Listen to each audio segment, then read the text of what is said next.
We're running late. We're out of date. But it's better late than never. Welcome back, guys, to Fog Entertainment. And we are here with The Last of Us review.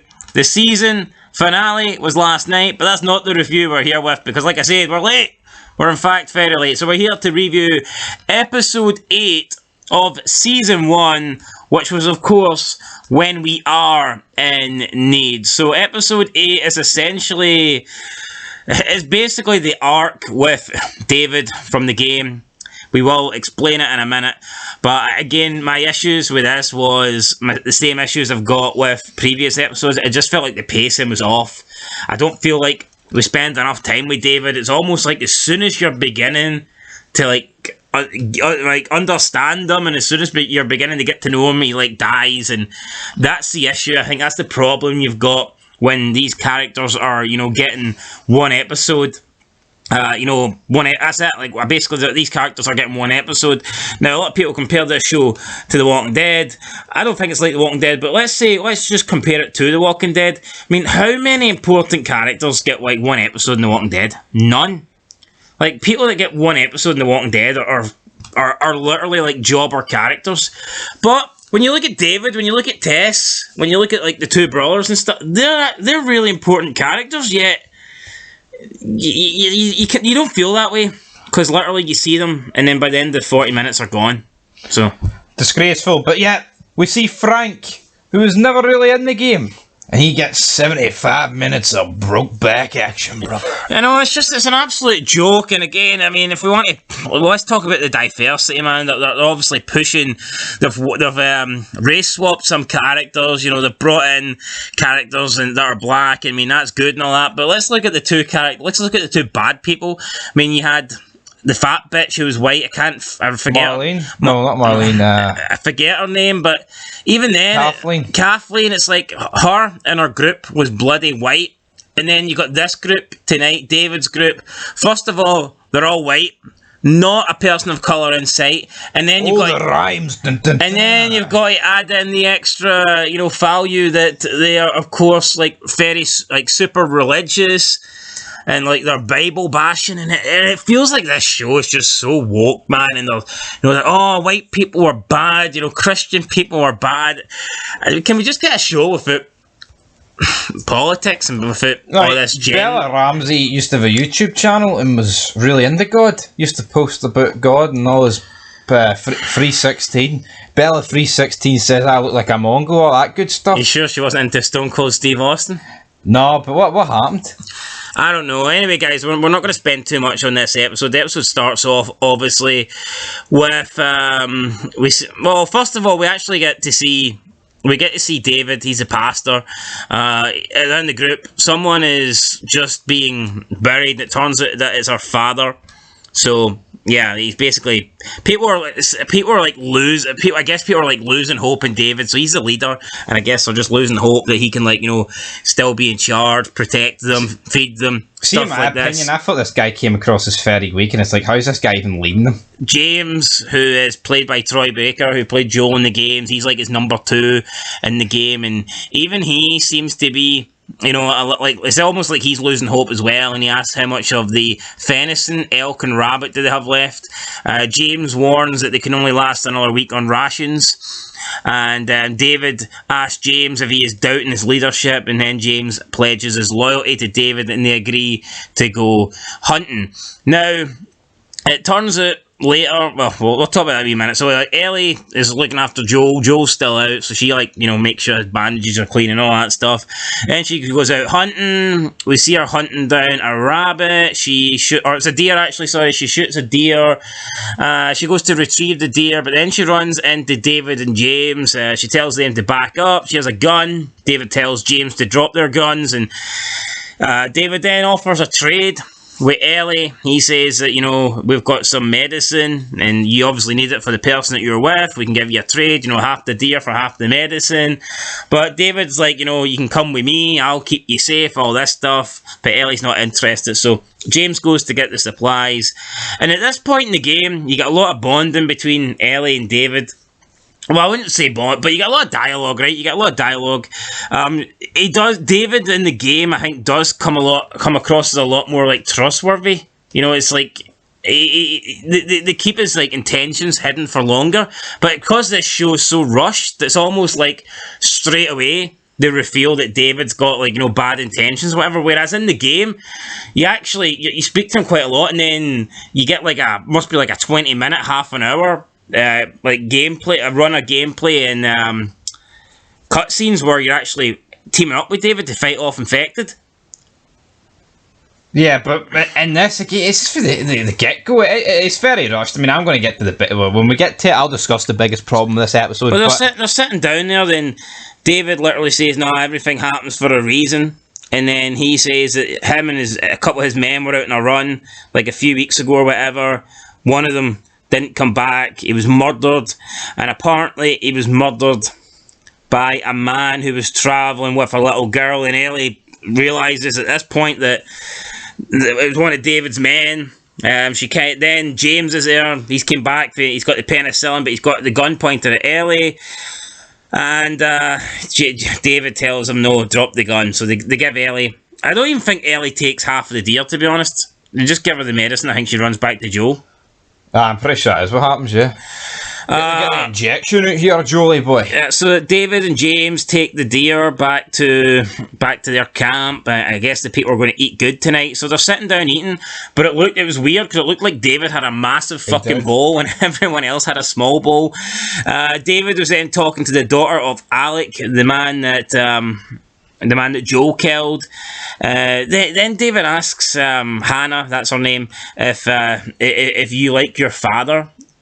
And then she says something like, of course I like my father, but he's talking, I think he was like trying to talk about like your daddy as in me. I know, fucking weirdo. I don't know if he meant daddy as in me or like father as in God. But then she says that he did mean him because he said, I am your father. Oh, well, who do you think he is? Fucking Darth Vader. Then she says that they talk about Joel and that they're going to send men out to get Joel, and Joel will, you know, pay the consequences for killing Alec. But Hannah says she wants them both to die, meaning Joel and Ellie. And this seems to piss off David because I guess he's got other plans for Ellie. He wants Ellie to become his. So he just goes up and like literally slaps her and like knocks her off her chair. And her mum's sitting there and didn't even do anything. I mean, the whole group didn't even do anything. Yeah, I just thought that was very weak for this group. They've already got leadership issues with the guy. And they've lost trust and they're just letting him slap kids about. It's like, I don't know. It's not like I said, he's just not a believable leader. He doesn't look like, he's not a physical threat. Alright, yeah, he's alright with words, but if the group is already questioning him, surely the group at this point would be like, what are you doing? I mean, so the group's... He takes the biggest plate and he slaps a kid, and they just sit there and take it. Yeah, so I thought it was weird. Then Ellie is patching up Joel, whatever. David sends his men out. Ellie... At this point, guys, Joel is done. Yeah, Joel's not even moved.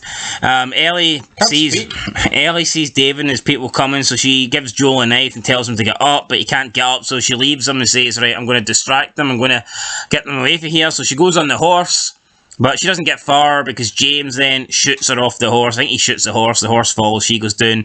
They all ambush her. David's like, nah, she's coming with me. I think she's knocked out at this stage, or one of them knock her out, or whatever. So David's like, right, James and some other guy who didn't have a name, you're coming back with me. The rest of you's go and take care of Joel. So he leaves 3 of his men to take care of Joel. Joel then wakes up and manages to get the jump on all 3 men. This is the same Joel that has struggled one-on-one in combat in this show, whether it be against infected or other humans. We've seen in episode 4 where when it came to like a physical like grapple, he struggled. We've seen in the last episode when it was like just one guy, he struggled and ended up getting stabbed. We've seen the guy literally complain to Tommy about how he's not like fit anymore and he can't do it. But the worst thing about it is he was literally immobile. Yeah, he couldn't move, he couldn't even fucking speak to Ellie. Yeah, he went for not being able to move or speak to getting the jump on 3 men. So he takes down the first man and gets him from behind, like chokes him out. Then the other 2 men, he kind of does similar, but he interrogates them and he's like got the knife in one of their mouths. And he's like, right, tell me where she is, tell me where your camp is, point to it. And he's like, and it better be the same place where he points to. And then as soon as this guy points to it, Joel just kills him. Then the other guy's like, but here, if you kill me, you won't know if he was telling the truth. And Joel's like, nah, I believe him. Then like hits him with an object. So, I mean, that was pretty much the same as the game. I thought that scene was done alright. The whole... Well, it's done alright, like, but again, because it's rushed, Joel just goes from inaction. But like... See these guys, see these 2 people he's interrogating and he kills? Mm-hmm. I don't know if they actually like deserve to die. I mean, they haven't really done anything, have they? I know, it's like David's like leading them down this path. It's like, I just don't know. I mean, like, what have they really... I get you could argue they were that group, but... it's like, I don't know.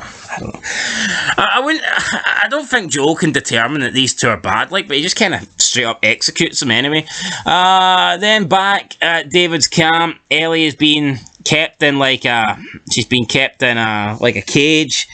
David keeps asking a cell. David keeps asking her name, but she doesn't tell him. And then he's like, you should be with me. Me and you could take over. You're smarter. I've been waiting for someone like you that we can be equals. And I mean, this is just a, That's just like a white guy with religious beliefs, and he's grooming like a child here. That's exactly what it is. I know. Of course, this guy was going to be white. Of course, this guy was going to be a Christian and religious. And anyway, then he's like starts rubbing Ellie's finger, and then Ellie breaks his finger, and then he like fucking screams, and Ellie says, Ellie, tell him Ellie's the little girl that broke your fingers. Then he storms off, and he's like, you're going to regret that.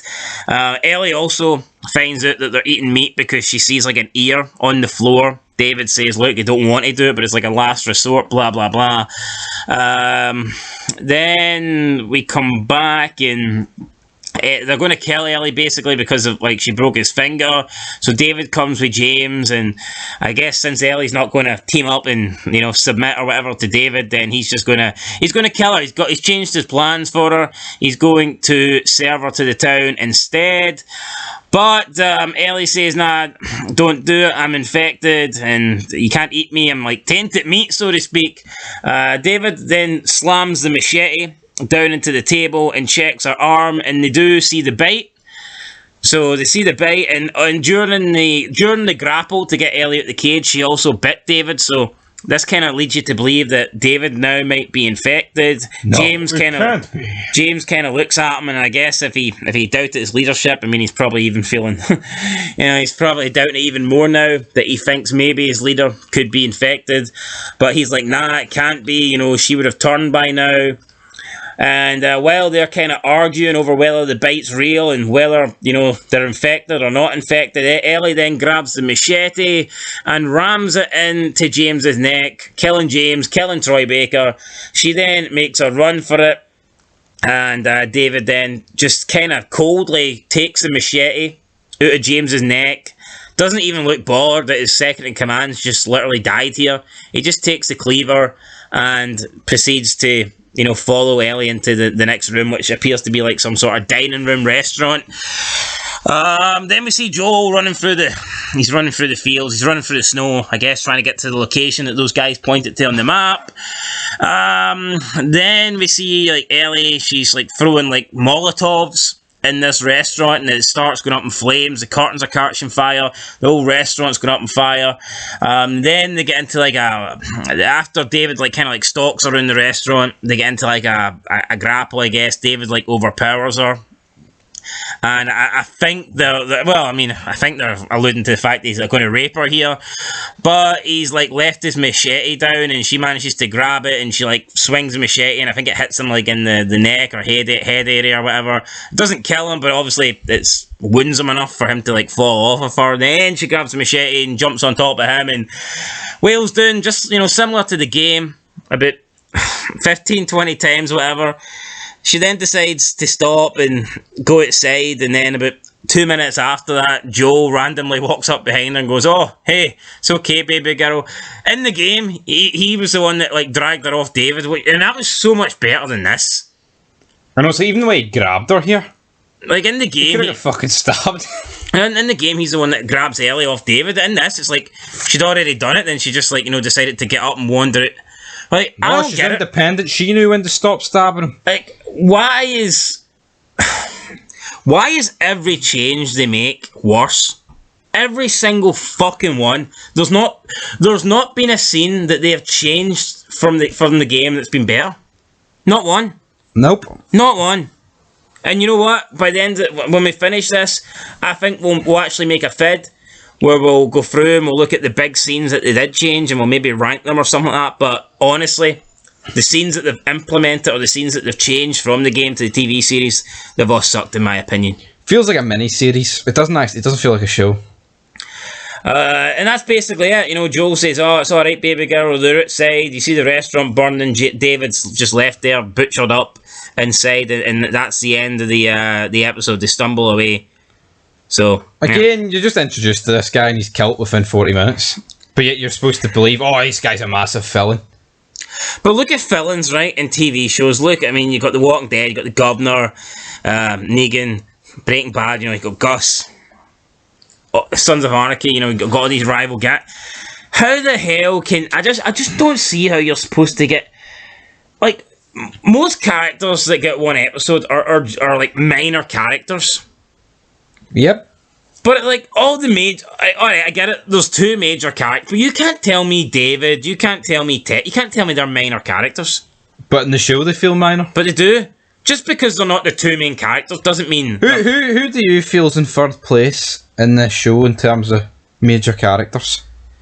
Honestly, for me, I feel like it's Tess. Because I think she was in the best 2 episodes of the show. I'd say so too, yeah. And if I was ranking the characters, she'd probably be my top 5. But again, it's like, I'm not being funny, right? But it's like, see the likes of David and Henry and Sam, I'm not comparing them to these two, but it's like, they've literally been in the same amount of episodes as those two people, Indian, American Indian, what do you call them people? Native Americans? Aye, Native Americans, that's the ones. They've literally been in the same amount of episodes. Now, obviously, I know David's got a bit more screen time. I know. But at the end of the day, David's a major character from the game. The David arc in the game lasts about 3 hours. In the TV series, the episode's about, maybe 48 minutes. And even then, how much is he in that 48 minutes? Not that much when you think about it. Probably if you add up his entire screen time, you're maybe looking at 20 minutes tops.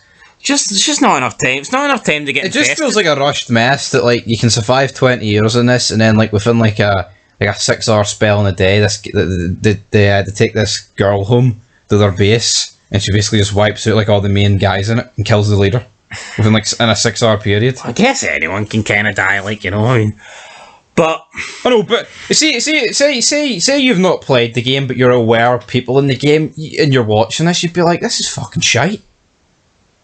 Yeah, I just don't think it's enough. I really don't. For me, 9 episodes.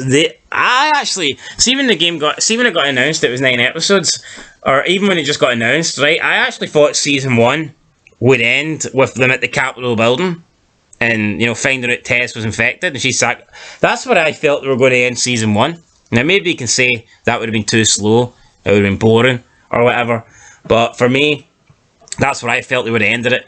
And I honestly don't see. I just don't feel the connection between Joel and Ellie. Like, seeing the game, see this scene when Joel grabs her up, they've actually bonded so much that it's believable. In the series, it's not. The last episode, you actually got to see Joel and Ellie. Joel was trying to give her away. He was like, nah, Tommy, you take her. Fuck this. I know. And then you get the Left Behind episode that completely just takes away any sort of bonding between Joel and Ellie. Just not. I'm not happy. I don't think the show's that good. This episode, it's fucking nosedives. It's one of the better, arcs of the game. When you go broke, you go shit. I felt like this. 7 out of 10. That's what I'm giving this episode. I feel like this episode should have been a 10. No, I feel like it should have been done better. I'm giving it a 5. 5? Aye. think The pacing's horrendous. I'm sorry, pacing. See, if a TV show doesn't nail pacing, the episode sucks. I still don't know. I still don't know how The Walking Dead can spend a whole second season with 13 episodes on a farm. Yeah, they've covered the entire fucking game. You know, where they travel through 4 seasonal periods in the calendar year, and they did it in, you know, they did it in 9 episodes, and that's with 2 fucking LGBT filler episodes. That just makes no sense to me, man. It's rushed, and Joel, like you said, goes for he can barely fight one-on-one. Now, he hasn't been able to move or talk for days. Gets up after 10 minutes. And see people like, oh, but it's the adrenaline because they took his Ellie. No, fuck off. That's not how injuries work, right? It's not like he was fine and then the adrenaline of the situation when he was at full health. I can believe that. Not when you're humped, you can't speak, and you're done. And another thing, people say, don't stop comparing it to the game. I mean, it's literally an adaptation from a game. What else are you going to compare it to? Exactly. That'd be like saying, don't compare Resident Evil 2 Remake to the original. Of course you're going to fucking compare it. Don't compare The Walking Dead to the comics. Don't compare that movie that was made from a book. Don't compare it to the... I mean, they're literally taking that from the source material. How are you not going to compare it? Exactly. I mean, I just don't fucking get this. It's like, or if, like, you know, a second movie comes out, don't compare it to the first one. It's like the originals. What do you mean, don't compare it? It's just like it's the same franchise. See the way this show. That's the best comparison. What else are you supposed to compare it to? See the way it's going. Joel's going to be dead within the 10 minutes of the season 2 premiere. You know what? See with the pacing that we're going with. If they keep this pacing up, there is no way Joel can survive episode 1 of season 2. Unless they just decide to drag it the hell out, man, or they try and change up the timeline so they kind of keep the story the same, but for some reason Joel dies later. I don't know. See if you break it down, right? Episode 3 had fuck all to do with Joel, right? At episode 7, he was just lying injured. This one, pretty much lying injured and killed a few people. More or less half of the show, you've barely seen Joel in any... Alright, episode 6 I think was good with him, like, you know, with Tommy and stuff. Like, again, zero infected. Zero bad guys right until the end. A lack of action. Just really, really poor. There's just no emotional connection with anyone. Episode 4 was limited as well. I mean, episode 4 and 5, like, Kathleen fucking got 2 episodes. How can Kathleen get 2 episodes? David gets 1. You know, Tess gets 1 a bit. Henry and Sam. See anyone that claims they got 2 episodes? You're clutching at straws. Joe literally... They got 3 episodes? They got 1. It's like, but how can these people get less than Kathleen? I mean, on what planet? Like, seriously? I know, but in the game, you're emotionally connected to Joel. Seeing he died, right? I know it sucked. But you were emotionally invested in the character. I feel like when Joel dies in the show, I mean, it's inevitable, right? It's going to happen in episode 1. Are you really going to feel that much an emotional connection because it's been such a rush job? I don't think so. Again, I think they got the pacing wrong. I mean, you could have covered the first game over multiple seasons. Instead, you know, they've decided to cover it over 9, and if you were only going to give 9 episodes, then you pretty much, you know, had to spend those entire 9 episodes on Joel and Ellie, I think.